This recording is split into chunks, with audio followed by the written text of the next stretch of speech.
ekonomi. Nah, minggu kemarin kita kan sudah membahas tentang pendapatan nasional, di mana kita mencari NNI dan transfer payment. Oke, untuk materi kali ini masih ada hubungannya dengan pendapatan nasional, tapi kita di sini akan membahas tentang fungsi konsumsi, tabungan, dan investasi. Jadi sebelum kita masuk ke latihan soal, Kak Dwi akan menjelaskan apa sih itu fungsi konsumsi, tabungan, dan investasi. Oke. Nah, sebelumnya adik-adik, kalian harus tahu dulu ya simbol-simbol dalam fungsi-fungsi konsumsi dan tabungan. Nah, di sini ada 4 simbol, yaitu ada Y, C, S, dan I. Pendapatan atau bahasa Inggrisnya adalah income, Kak Dwi simbolkan dengan Y. Kemudian konsumsi atau consumption, Kak Dwi simbolkan dengan C. Tabungan atau saving, Kak Dwi simbolkan dengan S. Dan investasi atau investment, Kak Dwi simbolkan dengan I. Paham ya? Kalau pendapatan Y, kalau konsumsi C, saving S, dan investasi adalah I. Nah, selanjutnya Kak Dwi akan membahas apa itu hubungannya pendapatan dengan konsumsi, tabungan, dan investasi. Nah, di sini pendapatan itu bisa dibagi menjadi 2. Jadi dia itu bisa didapatkan oleh seorang individu dan seorang yang mempunyai perusahaan. Nah, pendapatan yang diperoleh oleh individu itu diperoleh ketika kalian nanti menjumlah konsumsi dan saving atau tabungan. Nah, sedangkan pendapatan yang diperoleh oleh suatu perusahaan dia itu diperoleh dengan cara menjumlah konsumsi dan investasinya. Paham ya? Jadi kalau pendapatan pribadi diperoleh dari Y sama dengan C plus S, konsumsi ditambah saving atau tabungan. Sedangkan pendapatan yang diperoleh oleh perusahaan dia diperoleh dengan cara C ditambah I atau konsumsi ditambah investasi. Nah, apabila pendapatan berubah, maka akan mempengaruhi tabungan dan konsumsi, ya kan? Semisal kalian pendapatannya naik, maka konsumsinya pun juga ikut naik, tabungannya pun bisa jadi naik juga. Nah, di sini diperoleh rumus marginal propensity to consume atau MPC dari selisih konsumsi dibagi selisih pendapatan atau MPC sama dengan delta C per delta Y. Dan average propensity to consume diperoleh dari konsumsi dibagi dengan pendapatan. Oke, kalau tadi itu kan pengaruhnya pendapatan terhadap konsumsi, kalau ini pengaruhnya pendapatan terhadap tabungan atau saving. Nah, marginal propensity to saving atau penambahan tabungan diperoleh dari selisih tabungan dibagi dengan selisih pendapatan atau delta S dibagi dengan delta Y. Kemudian rata-rata penambahan saving atau rata-rata penambahan tabungan yaitu diperoleh dari saving sendiri dibagi dengan pendapatannya itu berapa. Oke. Fungsi konsumsi di sini diperoleh rumus C sama dengan A plus B dikali Y. Kakak ulang lagi ya. C sama dengan A plus B dikali Y, di mana A adalah besarnya konsumsi saat pendapatannya 0. Jadi seseorang itu meskipun belum punya pendapatan, dia pasti akan melakukan konsumsi. Nah, kemudian B itu diperoleh dari MPC. Jadi nilai B itu sama dengan nilai MPC. Kalau di dalam soal kalian tidak menemukan nilai B, tapi ada diketahui MPC, maka kalian bisa menggunakan MPC atau sebaliknya ya. Tergantung soalnya diketahui apa. Kemudian cara untuk mengetahui besarnya A. Misal di soal itu tidak diketahui A-nya, Kak. A-nya caranya gimana nyarinya? Nah, ini caranya ya. APC kita kurangi dengan MPC dikali Y. Tadi kan kita udah belajar tuh apa itu MPC, APC diperoleh dari mana. Nah, ini digunakan untuk mencari A. APC dikurangi MPC dikali Y atau pendapatan. Kemudian hubungan antara MPC, APC, MPS,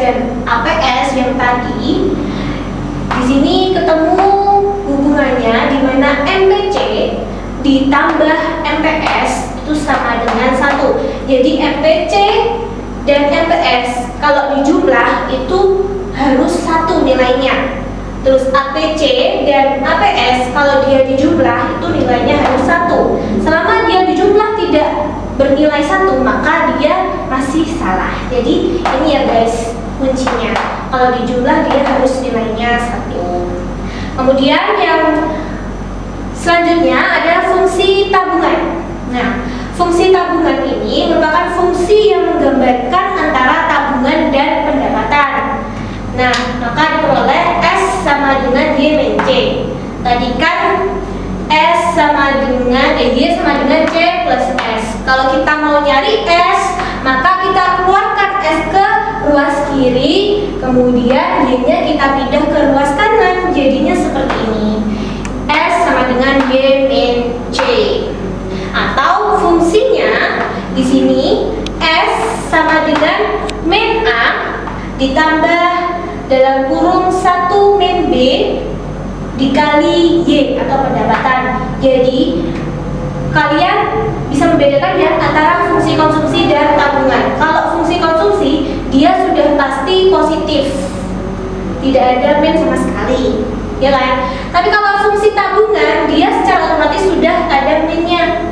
Jadi nanti kalau disuruh nyari jawaban tentang fungsi tabungan atau konsumsi, kalian udah bisa berpatokan kalau konsumsi pasti positif. Tapi kalau tabungan pasti dia negatif, entah negatifnya di A, entah negatifnya nanti di tengah-tengah sini. Itu bisa jadi ya. Jadi kalau fungsi tabungan itu sama dengan min A plus 1 min B dikali Y. Sampai sini paham ya? Nanti biar kita lebih paham lagi, kita coba soalnya. Nah, ini kakak lewati dulu ya. Nah, di sini ada contoh soal. Andi sebelum bekerja dia bisa mengkonsumsi sebesar 120.000 per bulan. Tetapi setelah dia sudah bisa bekerja, dia punya pendapatan sebesar 300 per bulan dan dapat menabung sebesar 60.000. Nah, di sini ditanya tentukan fungsi konsumsinya. Pada saat Y 0, saat Adi tidak bekerja, berarti kan Y-nya 0. Maka konsumsinya 120. Berarti C sama dengan A plus B kali Y. Tadi kan rumusnya gitu. Berarti kita masukkan saja.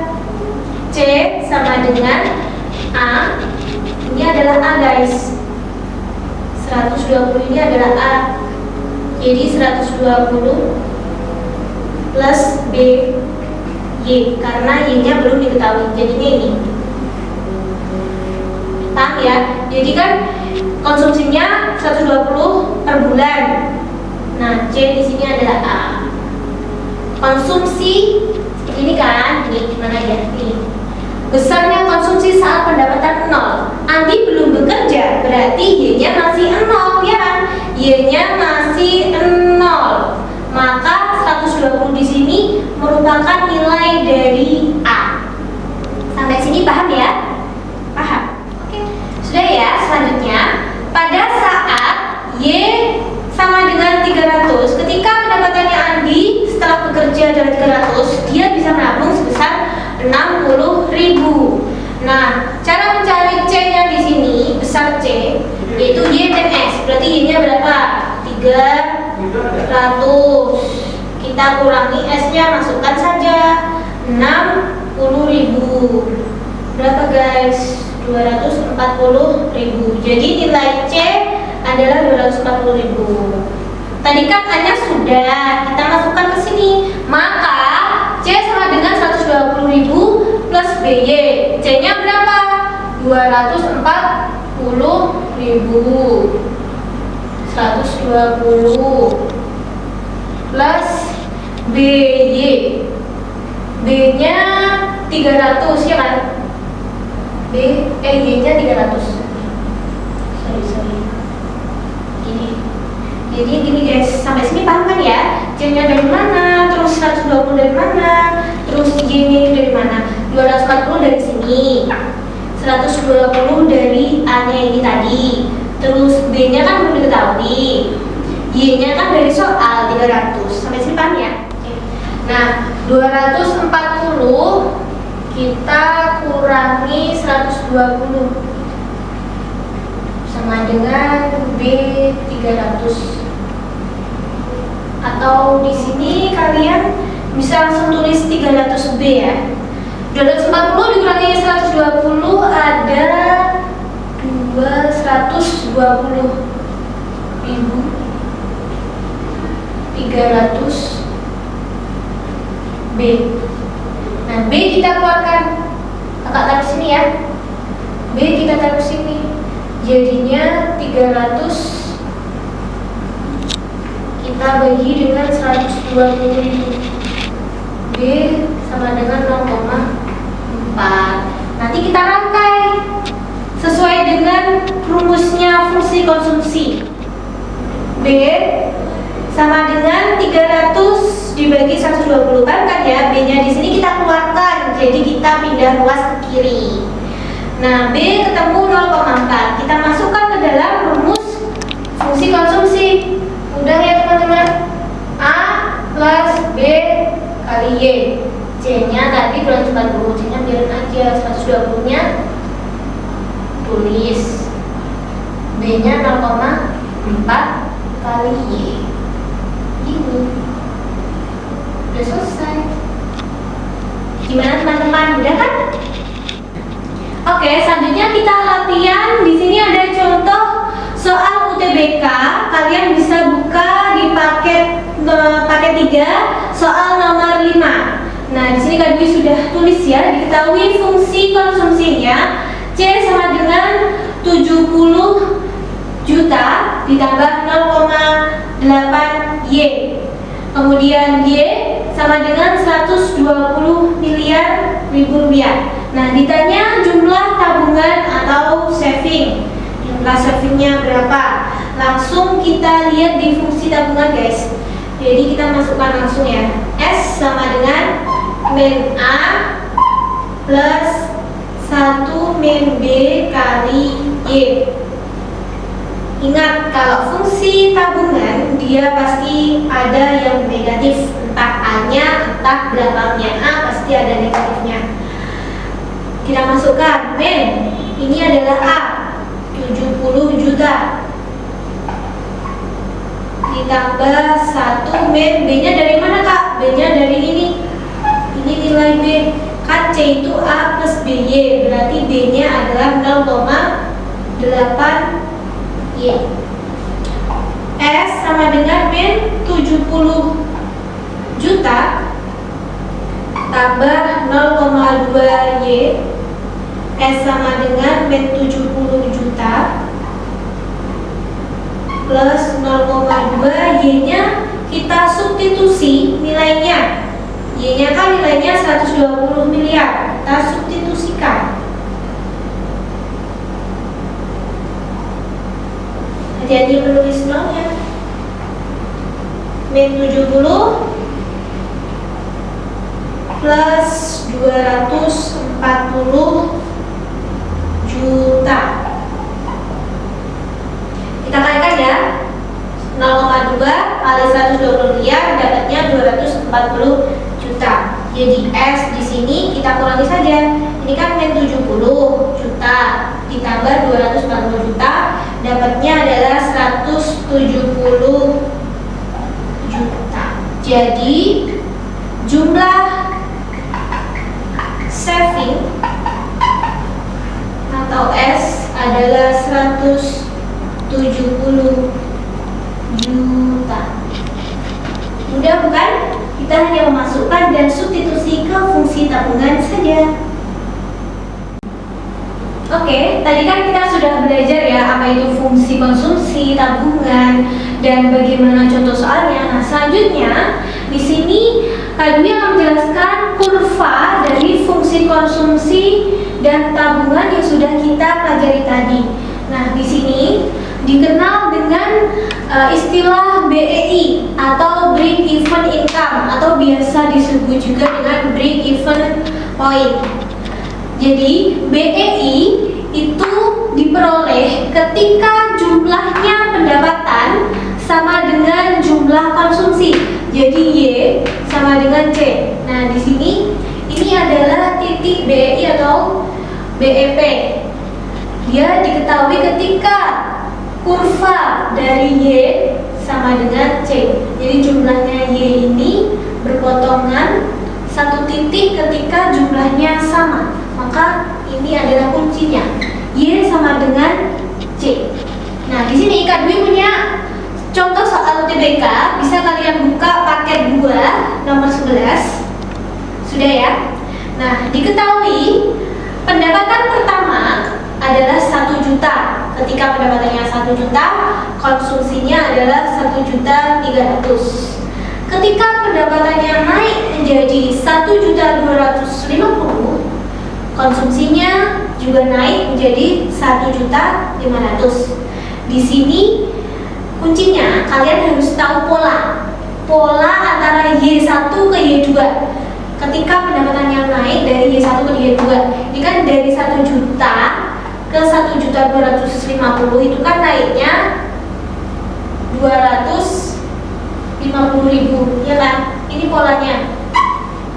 Jadi kalau di break even point, polanya itu rata-rata tetap. Jadi kalau di sini ditambah 250, nanti ke bawah juga akan ditambah 250 sampai kita menemukan jumlah Y sama dengan C. Nah, dari konsumsi pertama sampai konsumsi kedua, polanya di sini juga ditambah 300.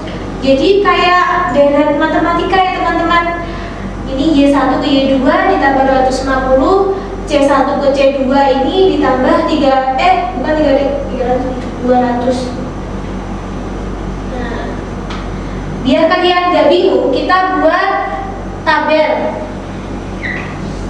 Biar kita tahu kapan terjadi BEP. Di sini ada Y atau pendapatan dan C. Ketika Y-nya 1 juta, C-nya 1.300.000.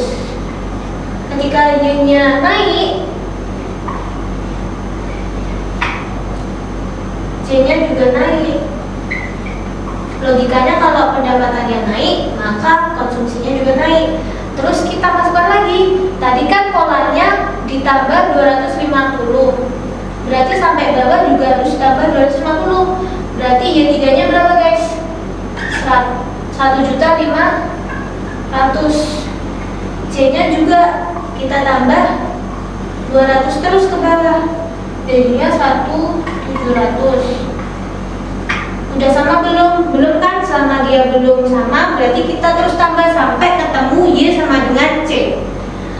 Kita tambah lagi, jadinya 1.750. Kita tambah lagi 200, jadinya 1.900. Terus kita tambah lagi, kan belum sama tuh Y sama dengan C kan.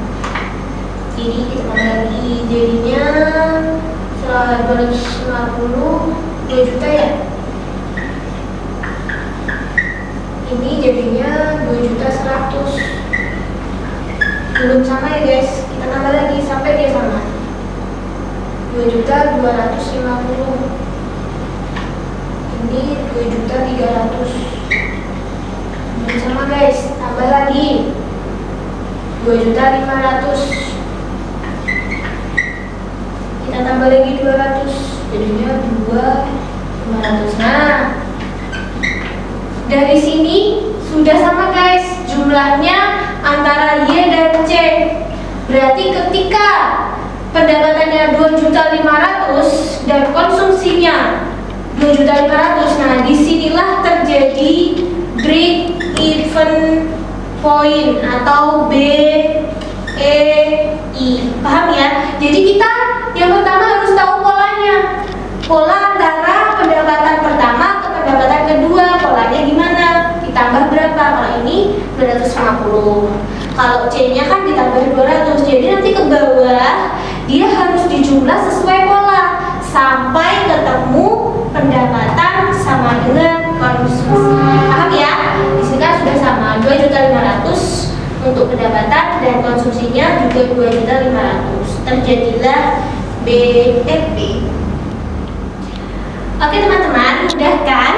Jadi kalian harus tonton dan subscribe, jangan lupa like dan share di YouTube Bismart untuk belajar lebih banyak lagi tentang ekonomi dan pelajaran lain. Terima kasih dari Kak Dwi, semoga bermanfaat.